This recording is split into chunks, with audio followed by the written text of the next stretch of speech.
গুৱাহাটীত ডাঙৰ হল নথকাৰ বাবে তেওঁলোকে USCM আমাৰ মেঘালয়ৰ USCM অসমৰ অনুষ্ঠান অনুষ্ঠিত কৰিছিল।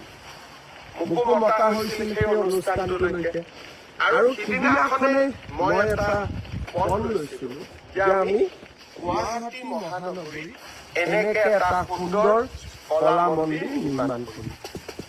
সেই সপোনে আজি বাস্তৱ ৰূপ পালে আৰু আজি আপোনালোকে এই বিশাল কলা মন্দিৰ দেখিবলৈ পাইছে।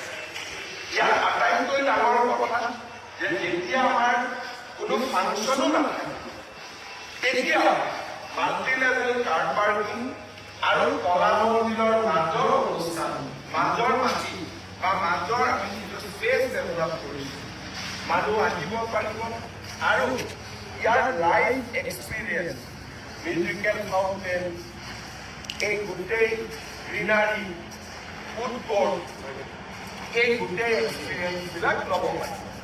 শেষত মই এটা কথাৰে সামৰণি মাৰিম, এই গোটেই কলা মন্দিৰটো আমি নেট জিৰ' অৰ্থাৎ ইলেক্ট্ৰিচিটি বৰ্ডৰ পৰা আমি ইয়াত কোনো বিদ্যুৎ নলওঁ। এই বিদ্যুৎ আমি সৌৰ শক্তিৰ পৰা আহৰণ কৰিম।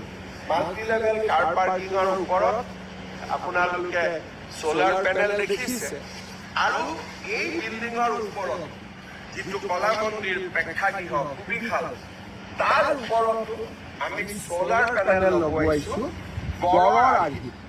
কেতিয়াবা ওপৰৰ পৰা কোনোবাই ড্ৰোন শ্বট ল'লে দেখা পাব গড়ৰ আৰ্হিত আমি এই সোলাৰ পেনেলবিলাক লগোৱাইছোঁ আৰু ইয়াত আমি 1931 কিলোৱাট সৌৰ শক্তি প্ৰতিদিনে উৎপাদন কৰিম আৰু আমাৰ এই গোটেই প্ৰকল্পটো কলা মন্দিৰটো সেই বিদ্যুতেৰে পৰিচালিত।